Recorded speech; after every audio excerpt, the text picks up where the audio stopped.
मिसाइलों का एक बैराज और लाइव फायर ड्रिल। चीन ताइवान पर गर्मी बढ़ा रहा है और उनके पास विजय के लिए एक नई रणनीति है।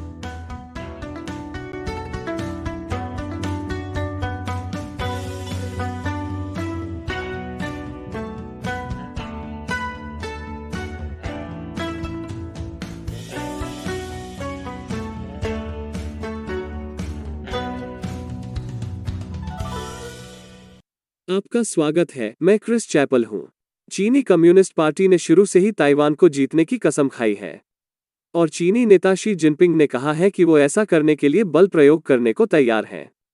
और पिछले 2 साल से चीनी सैन्य जेट बार बार ताइवान को परेशान कर रहे हैं और इसलिए हर किसी के मन में यह सवाल नहीं है कि चीनी कम्युनिस्ट पार्टी ताइवान पर कब आक्रमण करेगी। यह आपकी प्रेमिका को आपके द्वारा ऑर्डर किए गए फ्राइज के पक्ष में देखने जैसा है। वो कहती है कि उसे कोई नहीं चाहिए था, लेकिन आप जानते हैं कि वो किसी भी समय हड़ताल करने वाली है। इसलिए जब सदन की अध्यक्ष नैन्सी पेलोसी ने कहा कि वो ताइवान की यात्रा करने जा रही हैं, तो बहुत से लोग अपनी सांस रोक रहे थे। मेरे पसंदीदा चीनी प्रचार आउटलेट ग्लोबल टाइम्स के पूर्व प्रधान संपादक हु जिजिन ने यहां तक दिया कि चीन को पेलोसी की हत्या उसके विमान को मारकर करनी चाहिए। क्या आपने खाली पेट ट्वीट किया था हु? अगली बार एक स्नीकर्स है। राजनीतिक रूप से सही कैंडी बार अब जब उन्होंने ताइवान को एक देश कहने के लिए माफी मांगी है। बेशक चीन ने नैन्सी पेलोसी के विमान को नहीं गिराया। इतने वर्षों के झोंके के बाद जब एक कोने में समर्थन किया गया, तो चीनी कम्युनिस्ट पार्टी ने कुछ नहीं किया क्योंकि वे वास्तव में नैन्सी पेलोसी को मारकर अमेरिका के साथ युद्ध शुरू नहीं करने जा रहे थे। इसके बजाय चीन ने कुछ और लॉन्च किया, आर्थिक युद्ध का खतरा।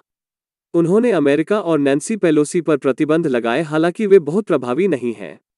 पेलोसी ने इसका जवाब देते हुए कहा, धतेरे की।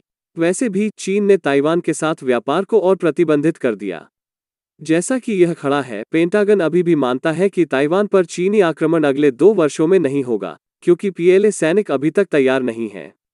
लेकिन चीनी कम्युनिस्ट पार्टी को अब सीधे आक्रमण करने की भी आवश्यकता नहीं है, क्योंकि ऐसा लगता है कि उन्होंने ताइवान को बिना किसी लड़ाई के लेने के लिए एक नई योजना विकसित की है।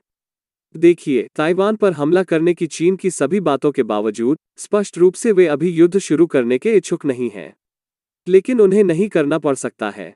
पेलोसी के ताइवान छोड़ने के बाद चीन की पीपुल्स लिबरेशन आर्मी ने व्यापक लाइव फायर अभ्यास किया, जो डराने वाला था, लेकिन ज्यादातर क्षुद्र के रूप में सामने आया।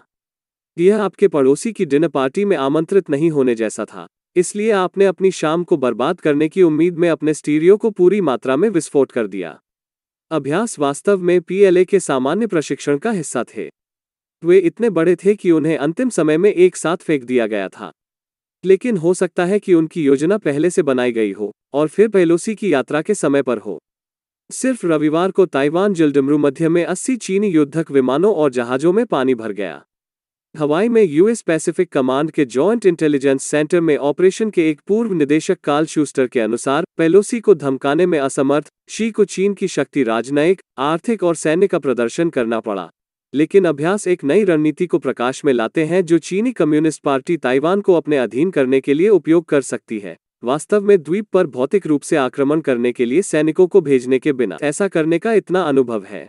चीन के पीएलए नेशनल डिफेंस यूनिवर्सिटी के एक प्रोफेसर ने सरकारी सीजीटीएन को बताया, 6 क्षेत्रों को एक पंक्ति में, एक फंदे की तरह, दक्षिण पश्चिम दिशा में फंदे की गांठ के साथ कनेक्ट करें।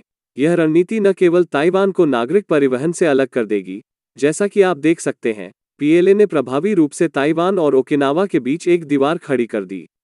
ओकिनावा वो जगह है जहां जापान और अमेरिका के पास सैन्य संपत्ति है जिसकी ताइवान की रक्षा में आवश्यकता होगी। इसने बाशी चैनल को भी बंद कर दिया। यह दक्षिण चीन सागर के सबसे महत्वपूर्ण पहुंच बिंदुओं में से एक है। यह हमें एक ऐसे भविष्य की झलक भी देता है जहां चीन ताइवान को नियंत्रित करता है और दक्षिण चीन सागर में अंतर्राष्ट्रीय शिपिंग को पूरी तरह से बंधक बना लेता है। अरबों डॉलर की शिपिंग इस क्षेत्र से होकर जाती है। शूस्टर के अनुसार, अभ्यास ने प्रदर्शित किया कि एक संघर्ष में नाकाबंदी के लिए निरंतर नौसैनिक उपस्थिति की आवश्यकता नहीं होती है, बल्कि समुद्री नाकाबंदी के समर्थन में हवाई और मिसाइल खतरों से शिपिंग और हवाई यातायात को रोका जा सकता है। बेशक इस सब के लिए एक चांदी की परत है। जैसा कि ऑस्ट्रेलियाई सेना के पूर्व जनरल मिक रयान ने कहा, एक सेना की वास्तविक क्षमता में उन्हें क्षेत्र में तैनात देखने से बेहतर कुछ भी नहीं है। इसलिए ताइवान और पश्चिम भी चीनी सेना की क्षमताओं के बारे में काफी कुछ सीख रहे हैं। और सीखने की बात करें तो मेरे लिए शो के एक प्रशंसक के एक प्रश्न का उत्तर देने का समय आ गया है, जो क्राउडफंडिंग वेबसाइट पेट्रियन या स्थानीय लोगों पर हमारे विशेष सोशल मीडिया प्लेटफॉर्म पर हमारा समर्थन करता है। आज का सवाल स्थानीय लोगों पर एंटरटेनमेंट 22 से आता है। क्या आपको लगता है कि 50% सेना ने कभी आपके वीडियो को निशाना बनाया है? अगर ऐसा है तो कैसे? अच्छा प्रश्न। 50 सेंट सेना को चीनी इंटरनेट ट्रोल का भुगतान किया जाता है और दिन में बहुत से 50 केंद्र वीडियो पर टिप्पणियां छोड़ते थे, पार्टी की बातों को आगे बढ़ाते थे, तर्क देते थे कि अनिवार्य रूप से इसके लिए उबला हुआ। हालांकि इन दिनों trolls China uncensored Instagram account पर अधिक सक्रिय प्रतीत होते हैं, जहां मैं अपने द्वारा बनाए गए अद्भुत मीम्स पोस्ट करता हूं। मैंने अन्य यूट्यूबर्स के साथ बात की है जो चीन के बारे में बात करते हैं और एक डर है कि चीनी 50 केंद्र बड़े पैमाने पर वीडियो फ्लैगिंग करते हैं। वे एपिसोड को बंद करने के लिए स्वचालित यूट्यूब एल्गोरिथम को ट्रिगर करने की उम्मीद कर रहे हैं। मुझे अपना संदेह था कि हाल ही में हमारे वीडियो के एक समूह को सीमित करने का संबंध सामूहिक फ्लैगिंग से है। और चूंकि सोशल मीडिया एल्गोरिदम पर अधिक से अधिक निर्भर करता है, मुझे यकीन है कि सीसीपी सिस्टम को चलाने के लिए और अधिक तरीके ढूंढेगा। इसलिए मैंने चाइना अनसेंसर्ड 50 सेंट आर्मी बनाई।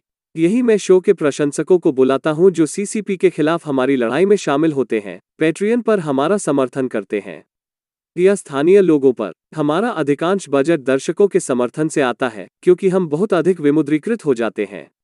यदि आप या तो पैट्रियन या स्थानीय लोगों पर शो का समर्थन करते हैं तो आपको कुछ अच्छे लाभ मिलेंगे, साथ ही चीनी शासन के लिए खड़े होकर दुनिया में वास्तविक परिवर्तन करने की कोशिश कर रहे एक बड़े समुदाय का हिस्सा बन जाएंगे। मैं नीचे लिंक डालूंगा। तो आपके प्रश्न और आपके समर्थन के लिए एंटरटेनमेंट 22 धन्यवाद। और देखने के लिए धन्यवाद। एक बार फिर मैं क्रिस चैपल हूं, अगली बार मिलते हैं।